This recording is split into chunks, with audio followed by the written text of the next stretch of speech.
This is the final boarding call for all remaining passengers. Please now make your way to the gate. The podcast is about to begin. Welcome to another episode of Let's Talk About Travel. If you're enjoying our podcast, please can you subscribe to YouTube and follow along on Spotify. It would really mean the world to us. But today I'm absolutely delighted to be joined in the studio with two colleagues and friends from Azamara Cruises. And for those of you who know me, you know how much I do love a cruise, and Azamara is one of these companies that I fell in love with a number of years ago, and we'll get into why in the podcast. But we've got two for the price of one today. So we've got Nikki Singleton with us, who's the strategic...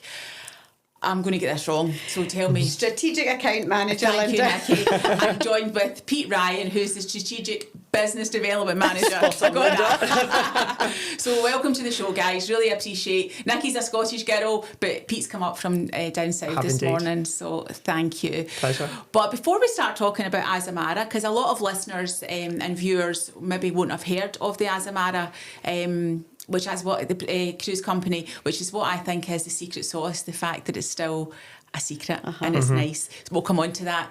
Nikki, we've known each other for 35 years, no, maybe. it's so crazy, quite isn't a long it? time. I know. It's hard to actually work out how many years it was, but it's a long time anyway, Linda. Give us a quick synopsis of where you've been in travel and how you've ended up sitting here. Linda, when I first met you, I worked for a Channel Island company called Airways and Lewis's. Channel Island Holidays, Jersey Holidays, Used to Prestwick Jersey back in the day as well. Yeah, that's right, with Prestwick Jersey back in the day. So that's kind of when I mean, I've been in travel before that because I worked for First Choice Agency Sales in Glasgow. Right, I worked for Voyager Travel a wee bit before that. So really since about the age of 21, I've been just in a few years travel, then. just a few years. So I've started out in the road as an account manager with Airways and Lewis's Jersey Holidays, moved to Holiday Autos for a while, then I was at Titan for a wee while, but then and before all that, or in between that, I lived in, we were just talking about this earlier, I lived in New York for a year. How and I amazing. worked not only in a cafe over there, but I also worked in a travel agent in New York as well. Yes, just for a very short space of time. But after I had a wee bit of a break from the travel industry in Scotland, and I moved over to Madeira just after my daughter was born. But I still kind of worked in travel there. I remember you doing that. Yeah, I worked for a Portobay Hotels and Resorts over there. Oh, that was lovely. You know, that really was nice.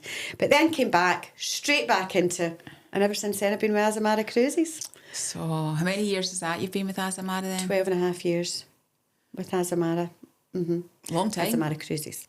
Yes, I know, sorry, Azamara Cruises, yes. And we'll talk about that, but there's been a bit of a journey through the different names and as well. So, and Pete, thank you for coming up. Absolute pleasure, great to be here. And I'm trying to remember when I first met you, but I know last year you shared with me some of your brilliant TikToks, Yeah. which we'll need to put a link on the podcast so people can watch them because they're very funny. It was an entertaining time. Yeah. So Still tell dabbling us a wee bit but... about it. Why did you start doing the TikToks? Yeah, so started doing those actually back in COVID. So obviously very difficult time for people, and so decided that I would try and make people smile.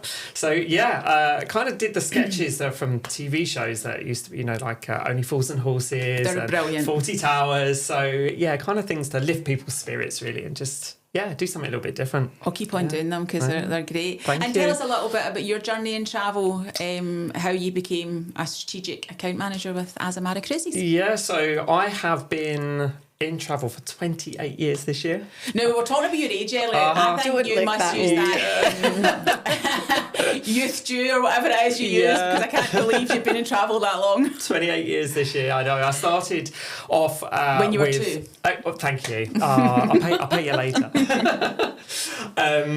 So I owe a lot to a lady called Yvonne Holmes, who some people may know. She took me on as a brochure boy for an independent agent known as Classic Travel, an Advantage member, and started there. Worked there as well as doing. I was. Yeah, I did. Back in the day when you had brochures. I love stamping brochures, putting the stickers on. Remember being trained by her using the OAG guide with the putting the flights together. No, so that you knew how. You officially are. So I can. Yeah. But Yeah, and I did a university degree whilst working there, which was great, which really gave me a good foundation to then sort of progress in my career. So I spent 15 years after that at Thomas Cook, opened their first ever Discovery store in Westfield in London. So that was my baby for 2 years. Always had a love for cruise, so supported in cruise roles within Thomas Cook. And then left there to join Celebrity Cruises. So I was at Celebrity Cruises for 5 years in the southeast of England, but then really found my home when I came over to Azamara and became a strategic business development manager, which is just a great job looking after our travel partners across the UK and Ireland. So well, it's just lovely because you look after us, so it's very, very nice. And let's just start talking about Azamara Cruises and what an incredible product it is. So I was first introduced to Azamara, I guess it must have been 12 and a half years ago when you started with them, and they were the kind of new kid on the block, a new kind of concept, a smaller, when people ask me what is Azamara Cruises, I don't know if you'll agree with this or not, but I always think Azamara for me is like country house hotel cruising. Yeah. I feel like Gleneagles at sea. That's for me. It's funny, you've said that to me before, and we are like a small boutique hotel style cruise line.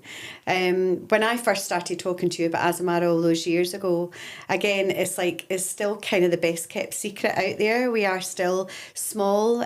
We've only got 4 ships. They're all identical. But what we really focus on, Linda, and that's what makes us stand out from the crowd, is destination immersion.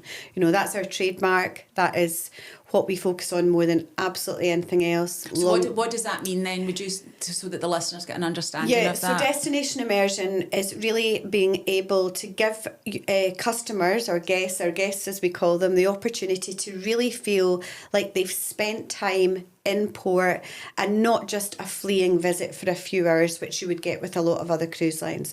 So we get there early in the morning, we stay longer in port than any other cruise line out there, truly.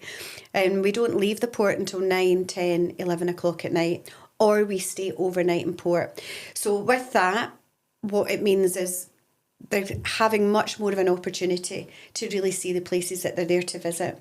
And a lot of other stuff comes from that as well, and how we bring the destination to life, not only on but off but on the ships as well. Yeah.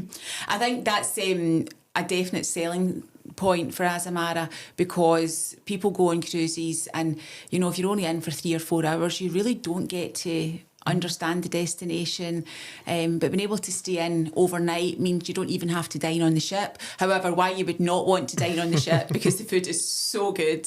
Yeah. And again, they really focus on destination on the food as well. They're bringing on flavours from where you are.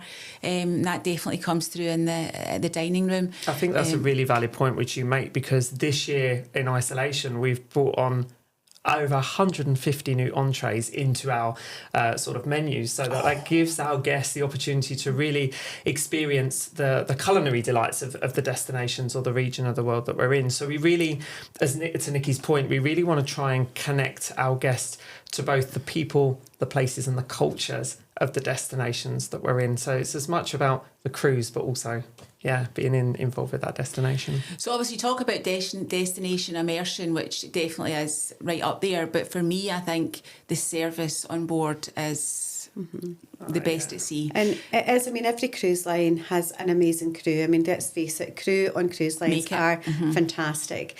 Where I think we really stand out shows in our loyalty following as well. So you and I and Pete and a lot of other travel partners out there will be the people that introduce Azamara to a first-time guest or a first-time customer. However, once they sail with Azamara, it's the crew, let's face it, it's the crew that, with the experience on board, and the crew that will make that customer or that guest bring them back time and time again. And we know there that we're doing something really, really well there, because the amount of people that once they sail with us come back time and time again, that's them hooked. But it's just, Azamara is quite a difficult, it's quite a challenge sometimes to be able to explain that to a first time guest who hasn't sailed before, because it's a lot of cruise lines talk about the ships and talk about the experience on board. Whereas Azamara talk about the destination and the amount of time spent in port and the unrivalled ports and the little ports that we get into that other cruise lines don't do it. Up close and personal. However, the experience on board, I would always say, is definitely our best kept secret. We don't shout loads and loads about that, but the surprises that the guests will get on board, not only from the crew, but just being able to bring those destinations to life on the ship as well, are quite unbelievable, because it's just unexpected. It's things that are a little surprise, waking up in the morning, walking out to the pool deck and have a full-blown French market brought on from Bordeaux for that morning, which again, little surprises like that are unexpected, just bringing that destination on board as well, with the food, the drink, and these little surprises of entertainment as well. And I think the service is very authentic as well, which they don't seem to have to try very hard to be good at, you know, you can tell the staff are really happy, and I've been lucky enough that I've sailed multiple times on Azamara, and it is one of my, you know, cruise companies of choice if I'm going on holiday myself. And one of the times I was on the ship, I was on with a friend and not with Paul, and when I got on board, went up to the not the Mosaic Cafe, what's the buffet restaurant called? I hate using the word Windows Cafe, which is a buffet but not a buffet. It's so nice. And the waiter came straight up, welcome on board, Miss Linda. Now you think, well, they've got a list of who's on board, so that's, you know, it's good, but they said, where's Mr. Paul? And I'm like, they actually remembered him, so there was no way that was on a list. The memory is incredible. That was genuine. And so I absolutely love Azamara. And also for the listeners and viewers, the ships, we were very in sad times, but very fortunate to have the ships sitting on the Clyde.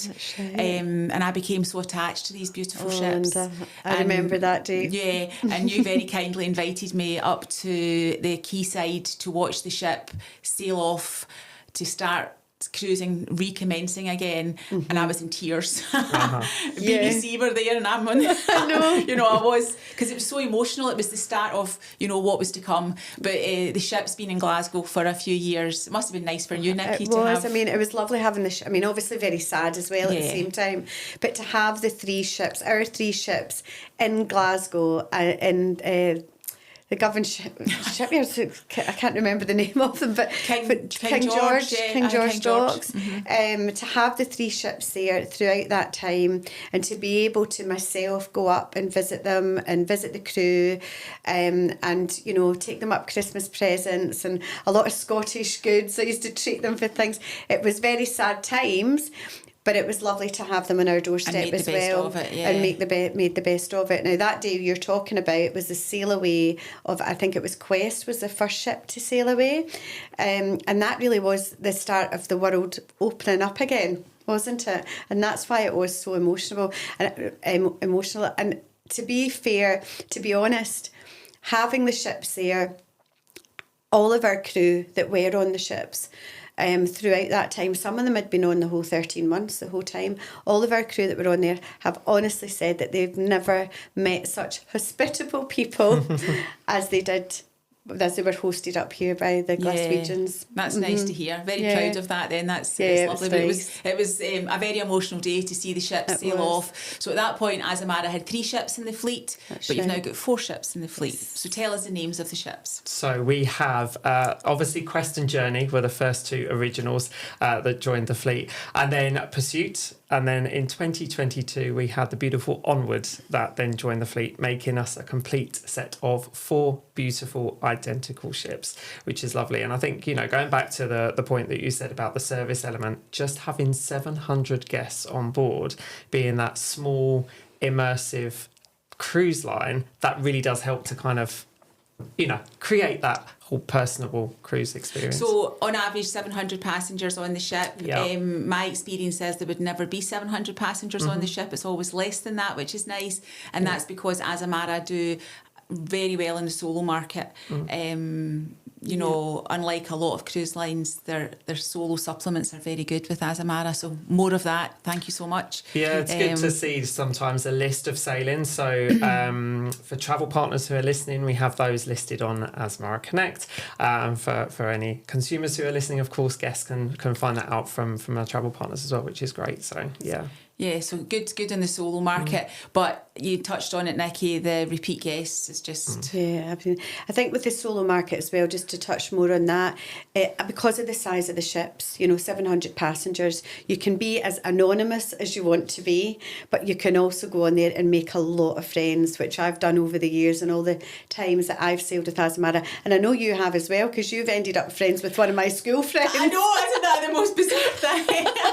That you met on board. So I think so for the solo market, that's great, because it's a great way to meet other people, to meet friends. And I have to say, even myself, I now cruise on my own holidays with other guests that I have met on board, you know, and they have become really good friends of mine over the years. So it's a really nice way to meet other people as well. And again, it's one of those friends of mine, Heather, who is also a guest, has sailed with us 35 plus times. Wow. You know, first she initially started to sail cruise with Azamara with her husband. You've met Heather. Oh, Heather's great. We even had her doing one of our ship tours with our travel partners. Brilliant. It was brilliant. Absolutely. We pulled her in when she was doing a sailing. She was on the British Isles sailing, and we actually pulled her in, say, look, we're doing some ship visits. Do you want to help us? Do you fancy coming in and helping us? But yeah, she's 35 plus times. She used to sail with her husband, who'd sadly passed away, and now she sails feels on her confident own. to do it. You know, 2 or 3 sailings a year, and that's, you know, it's just that home from home family feeling. And just with you mentioning about the crew earlier, that is what it's like. It's like, you know, welcome back, Miss Hill, or welcome back, Nikki, or first name terms, and even to the point of you're walking up to the Mosaic Cafe, and they'd actually see you walking towards them and start preparing your coffee order. Yeah, because they know and remember what you like. We were talking about that earlier, actually, because I went on Journey in March last year for the Caribbean, and Journey obviously then did her transatlantic, and we did a ship visit in Dover. So I jumped on board the ship beforehand to make sure everything was in order so that we could have a really great day with our travel partners who were doing the ship visit that day. I thought, right, I'm going to go to the Mosaic and I'm going to grab a latte before I go off and meet our travel agent. And as I walked across, Jose, who works behind the Mosaic Cafe, he was like, Mr. Peter, latte? And I was like, oh my God, I haven't seen you since March. And we are now the first week in June, and you still remember my order. It's like, yeah. That's the service. Mosaic Cafe is one of my favourite places on the ship because it's great for a nosy. You can just sit and literally people watch. Yeah. And one of the nice things about the ship is because of the size of it, you never take an elevator. You just walk everywhere. So you definitely get your steps in. You get your steps in, and also I just feel that the ships are just so that kind of country house feel, low ceilings. They're just cozy, warm. Home from home, but luxury. Yeah. And again, we've talked about so many times, what does luxury look like? And in a world where luxury has got a little bit over processed, I think, traditional luxury is where it's at, and I think that's Azamara have ticked that box very well. I think you make a valid point, and you know what I really love is that we've never moved away from our original DNA. Even after COVID, we've continued to do the turn down service in the stateroom every night, the little treats on the pillows, that complimentary room service piece is still there, so you can have that incredible dining experience, go to a show. I'm always too nosy. I like to go to the restaurant. See, I know, but then do you know what? Some people do. It's great because later in the evening you can come back and order a slice of pizza and a glass of Merlot in your stateroom complimentary. Clearly I've never done that after before, so I have dinner. no idea what you're talking about. Apparently. And the entertainment is, I'm going to say low key, but it's actually not low key. It's very, very good. Yeah. And for a lot of the smaller ships don't go into entertainment in the same way that Azamara do. And again, I think that's another advantage of being able to stay longer in port, because what we're able to do is bring entertainment onto the ship. And even if we're sailing that night at 11 o'clock, we've got the local entertainment. Put them off. We're bringing off, and then they're off again. Bring them onto the ship, they're off again. I mentioned just briefly about the Bordeaux market being on board. On that very same sailing that day, my daughter and I were on it. We'd got off the ship, wandered a bit Bordeaux, came back on, had dinner that evening, went to the Cabaret Lounge. It wasn't just the signature show, our typical signature show that we have with our own entertainers and on board, but we had brought on a French cabaret act from the city of Bordeaux and can dancers. It was quite risky actually for Azamara, but we brought on can dancers, and they were on the ship and off again before we sailed that night, so we're really, although we're a small ship, there's still somewhere different to dine. If you were on a 9-night cruise on Azamara, you can actually dine differently every single night, and that would be including your Amazing Evening, your destination dinner, your white night on board, and all the various different restaurants you've got as well. But also the entertainment's really mixed up, because you've not just got your typical signature shows, you've got entertainment in different venues on the ship, but you've also got that local entertainment that you bring on, and obviously there's the Amazing Evening as well. Yeah, so talk about that. That's something that's really unique to Azamara. So this is again a signature to Azamara. This is a bespoke, cultural, traditional event that Azamara curate and put together, sometimes 2 years in the making. We might know 2 years in advance where we're going that year, what our deployment's going to be, and then we start working out for each sailing, what are we going to do for the Amazing Evening?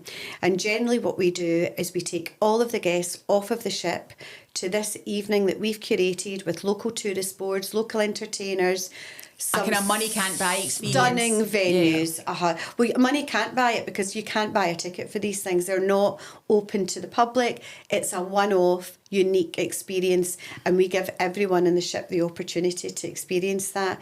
So yeah, signature to Azamara, Amazing Evenings. There's always a buzz about the ship when it's the evening. Two events particular, Amazing Evening and White Night. White Night's brilliant on board. I think there's another cruise company might do like a Scarlet Night, but it's nothing like the White Night on Azamara, and it's great. That. And everybody's got something white, and if not, you can wear a sheet. And it's not. Do you know what? It's not just the White Night though. It's all about the culinary delights of that, because we bring out onto the pool deck the big grills, and so you'll get the lobster, you'll get the steak, you'll get some local culinary delights. It is where all of our guests come together for that whole celebration of the cruise that they've had. And I remember when I was in the Caribbean last year, we had our White Night where the dinner had taken place, and then before the real party starts, because it is like a party at sea later in the evening, it is each of our crew members come out representing each one of the nationalities that they are from, holding their own international flag, and they'll come round the pool deck, and it really kickstarts the party on the stage at the front. You've got the captain there, you've got our senior crew, you've got the hotel directors, and it's just a real great celebration of diversity, inclusion, and just the whole ship coming together for just that great White Night party at sea. And it's a signature event. When we was in Europe last year, we'd sailed out of Venice, and there was a particular lady who did not realise it was a White Night on board. She was on for her honeymoon. She got married in Italy. You can guess where I'm going with what she wore on the White Night. I've done the same, I think, to be fair. Phenomenal. She stole the show. It was epic. She's like, it's like my wedding all over again. Got to wear the dress. Brilliant. I love that. Absolutely excellent. It's fabulous. But even Pete, and even on top of the White Night now, so there's like another night. If you're on a 9-night cruise or more, we also have something called a destination dinner now. So I don't know if we had that when you'd last sailed with us, Linda. So it's very much like White Night. So it's on the pool deck. It's a big party. It's the same beautiful spread of food, but it's not white. So it's destination focused. So if we're in Turkey, it maybe the dining and the experience and the food and the drink is all Turkish themed, or Greece, or wherever we might be in the world. So we'll have this destination dinner, and we'll bring on again entertainment from that particular destination that we're in. So it's a different kind of pool deck party than the White Night, but it's still another pool deck outdoor experience. So that's called our destinations dinner out, and they're guaranteed on every cruise that's 9 nights or more. Because as amazing evenings, is it 7 nights and more you get that, or is it 4 nights? No, seven. So 7 nights sailing, 7 to 9 nights it is generally on board the ship, so we'll bring it on, and then 10 nights or more we'll take our guests off of the ship for that culturally immersive experience.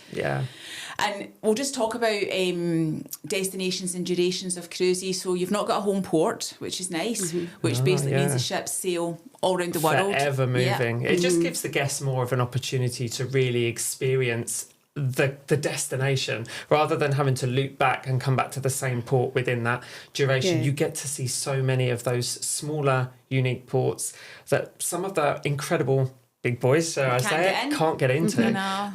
So yeah, you're absolutely right. We sort of circumnavigate the globe. I guess the best way to think of us is that we follow the sun.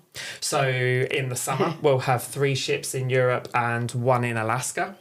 And then as you go into the winter, you've got South America, Asia, Australasia, the Caribbean.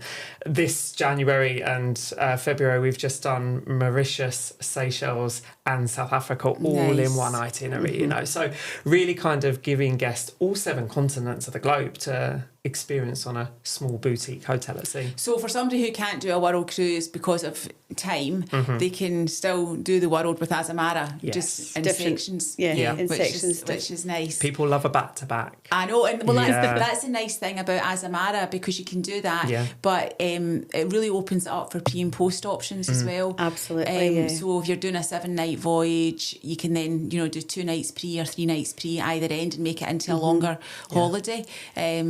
Only why you wouldn't just want to stay on the ship. And we've got a few more than we had last year. We've got a few more shorter sailings, as in 7-night sailings. So it does make it a lot, you know, it just means there's more opportunity, like you said, to stay later and, you know, stay on at the end of the cruise or at the beginning of the cruise, do a couple of add-ons. So there are more of that. We do also have a couple of shorter cruises as well. You know, we've still got 5 nights here and there, 6 nights, only a couple of them. But if somebody hasn't tried Azamara before or sailed Azamara and just want that little taste, see if they like it, see if it's for them. I like it when you do the wee split cruises, when, you know, the last minute stuff, you'll maybe do a wee 4-nighters and split a cruise. Yeah, we've done that as well, which works. And let's talk about the Formula One as well, because you do. Were you the first cruise company or one of the first cruise companies? I'll say that, because maybe you can't say it. In my experience, I would say Azamara was one of the first cruise companies I was aware of doing Monaco on a cruise ship. And you still do that every year. Yeah, we do. We always cover the Grand Prix. In fact, not just the Grand Prix. So we have, I suppose you could call them themed cruises maybe, but what we try and do is when we're working out the deployment, so at the moment we're looking at the latter end of 2028 and into 2029. So when we're looking at I want to be retired by then. No, Linda, you're not retired. And then, so when we're looking at that, we're also looking at what global events are happening in the world in 2028 into 2029. You know, it could be big sporting events like the Formula One, like the Grand Prix. We're always here for the British Open. The ship's been out in Troon a couple of times around about there. You're always here for the tattoo as well. Always here for the tattoo. Mardi Gras, again. We look at that. Yep, the Carnival. The Rentatori Festival in Venice, wine festivals around the world, whatever it may be. So if there's, Cannes Film Festival, forgot that one, we try and cover that as well. So whatever events are happening around the globe, we always try and make sure that one of our ships is there to cover it. Again, just bringing that destination immersion to life, you know, being able to give our customers the opportunity to experience that event in that destination when it's happening. Brilliant. That must be a great job for somebody doing the whole, working out. It all I know. Deployment, having to go and see the destinations as well. It's a hard job, but somebody's got to do it. Do you know what, actually, talking of that, we've got partnerships as well. So we partner with Perry Golf. So any keen golfers, especially up here in Scotland, of course. We do some great voyages where some of our guests can go and play in the most world-renowned golf courses. Perry Golf are great for partnering with us. And we have those different cruises throughout the year. Last year, I remember we were up here in Greenock and guests were getting off of the ship. There was golf on the telly on the ship. People were getting off the ship with their golf clubs to go and play up here. So yeah, there's those partnerships that we have as well to really kind of help our guests connect to the sports they love as well. So yeah. And in terms of what's included in an Azamara cruise, are you an all-inclusive brand? We say we're more inclusive at Azamara, yeah. Okay. So you've got your drinks included. So that's your beers, wines, spirits, soft drinks, non-alcoholic drinks, all included. 24 hours a day. So that, as I mentioned earlier, includes the room service as well. You've got a variety of dining venues to choose from. So we already touched on some of those. You know, our Discovery's main restaurant. If you want to dine al fresco in the evening out on the pool deck, you can do that at the pool deck restaurant as well. So you have that opportunity to be able to have that as part of your all-inclusive package.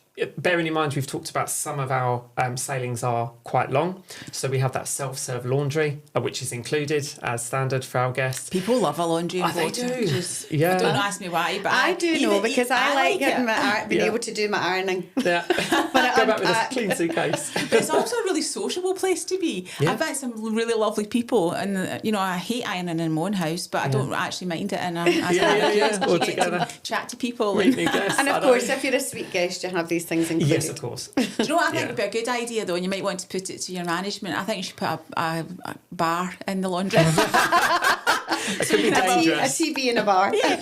No, I'm not on TV, you're trying to guess, but a glass or something while you're it would make ironing. That'd be the blame of me actually burning my shirt. You can see it now.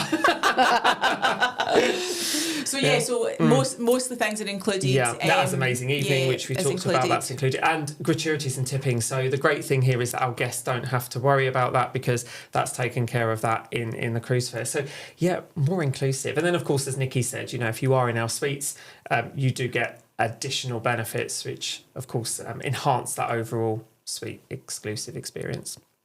And let's talk about the speciality dining. Aquilina is that your favourite? My favourite, yeah. See, I'm a prime seeker. I'm a prime seeker. I think because I'm married to a vegetarian. But you know what's really nice about Azamara? Because Paul's vegetarian and I do quite like a steak, they'll mix and match it. So if you're in Aquilina and I want a steak, they'll just bring me a prime C steak through. Yes. And that's it. There's no... The crew will bend over backwards no matter what. The other thing, just to mention, I think it's quite important, because one of our colleagues is vegan. Mm-hmm. And one of the very few places that she can go and have the biggest range of food. So we will cater for all dietary requirements on board as well.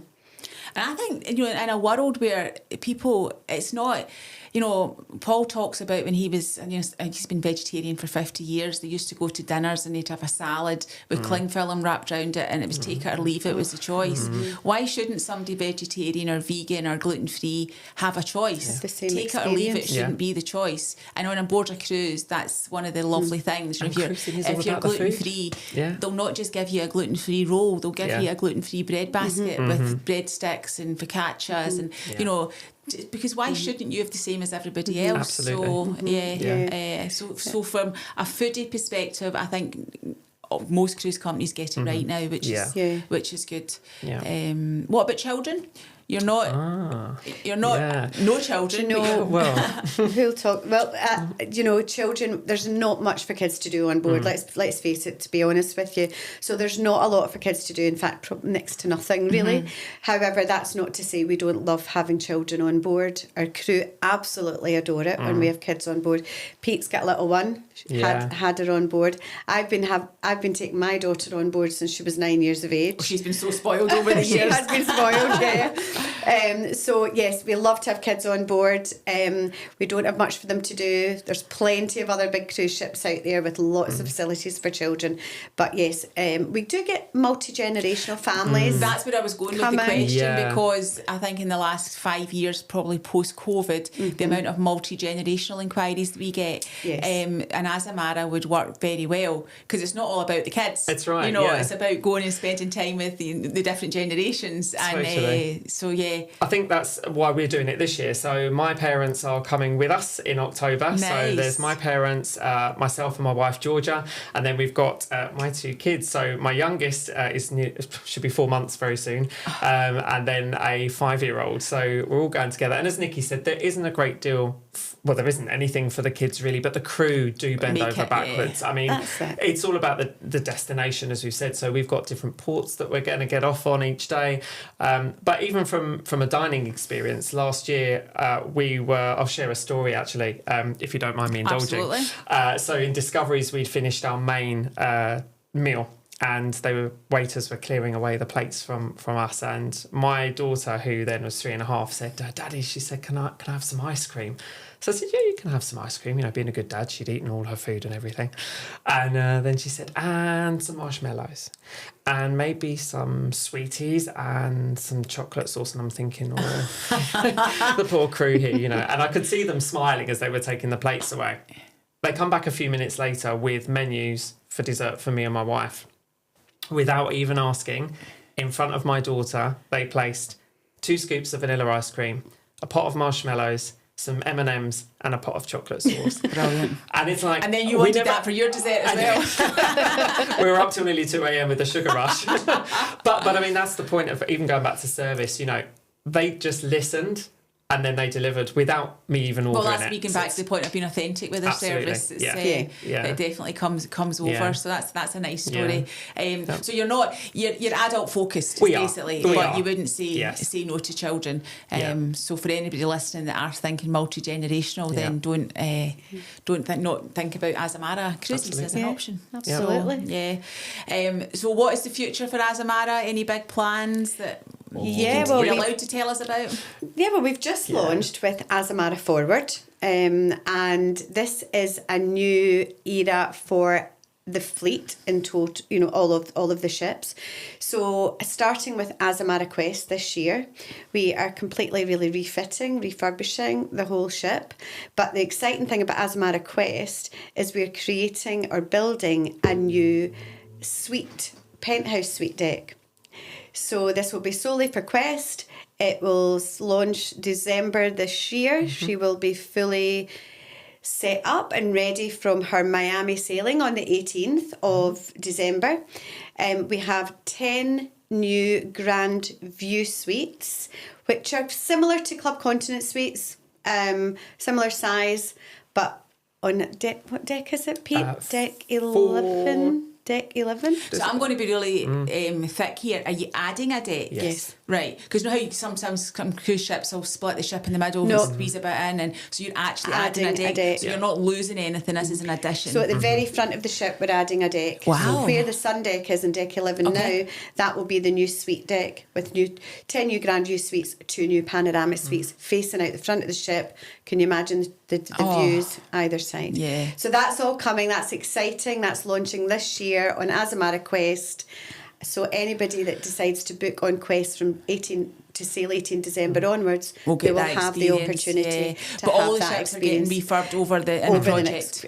Over the next wee while. It's important to note as well, because some of the questions we've had from some of our loyalty guests is, you're losing the sun deck because we're adding that extra deck in for those suites. We're absolutely not. It's the an sun addition deck to is just moving up a deck. Yeah. So we'll still have that outward facing space so our guests can still relax and unwind up. And I take it there'll be some images and things online people can look at. It's all on there now. Yeah, you can look at. So Linda, next time you book them, Azamara, I know. you need to get on Azamara Quest and do one of the new suites. I can honestly, hand on heart, recommend it. It's a product that I've, I think it must be 12 and a half years since I started selling Azamara.